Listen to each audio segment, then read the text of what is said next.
L'objectif du système de freinage est d'immobiliser un véhicule de manière efficace, stable et progressive.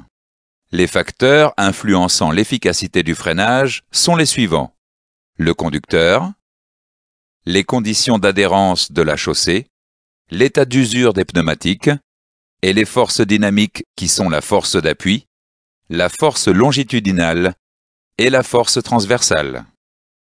L'adhérence permet de transmettre les efforts entre le pneu et la chaussée.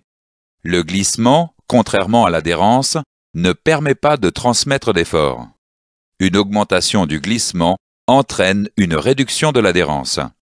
Le glissement et l'adhérence sont complètement liés. Sur béton sec, le coefficient d'adhérence est à son maximum et le glissement est presque nul.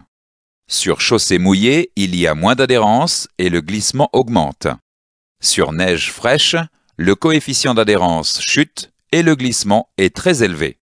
Sur verglas, le coefficient d'adhérence est presque nul et le glissement est à son niveau maximal. Lors d'un freinage d'urgence, une forte pression est appliquée sur la pédale de frein. Il y a blocage des roues. Le blocage des roues entraîne une perte de la stabilité et du contrôle du véhicule. Lorsque le glissement est à 100%, les roues se bloquent et le véhicule perd en adhérence. Le rôle du système ABS est d'empêcher le blocage des roues lors d'un freinage d'urgence.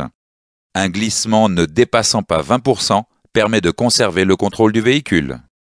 Le système ABS est composé des éléments suivants: des capteurs de vitesse de roue, des cibles magnétiques et un bloc ABS.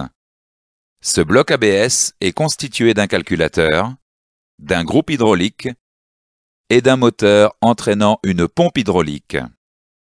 Les capteurs de vitesse mesurent la vitesse de rotation des roues.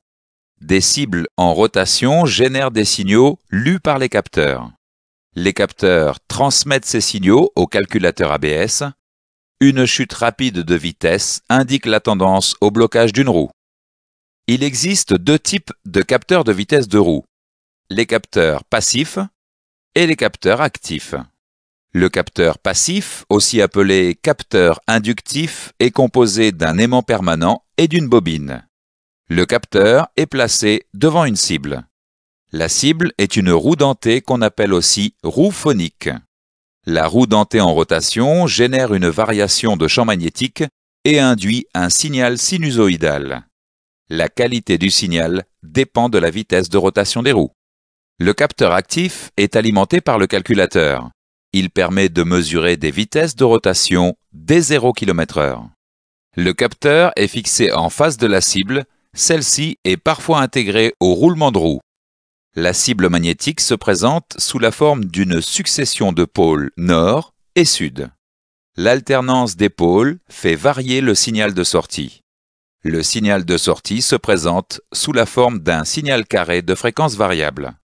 En cas de remplacement du roulement de roue, respectez les préconisations de la documentation technique. Le bloc ABS est composé des éléments suivants: un calculateur, un groupe hydraulique et un moteur entraînant une pompe hydraulique. Le calculateur reçoit des informations en provenance de chaque capteur de roue. Dès qu'une roue tend à se bloquer, le calculateur commande les électrovannes et la pompe hydraulique. Le calculateur reçoit une information provenant de la pédale de frein.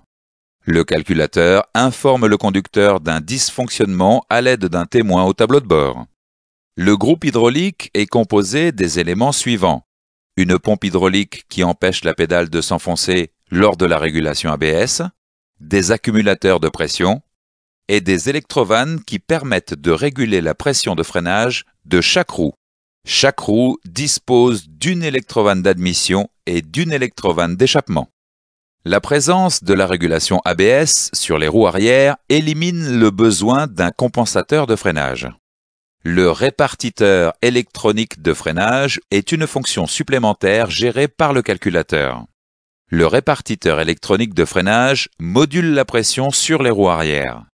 Si le système ABS n'est plus alimenté électriquement, le répartiteur électronique de freinage devient hors service. Il y a alors un risque important de dérapage des roues arrière lors du freinage.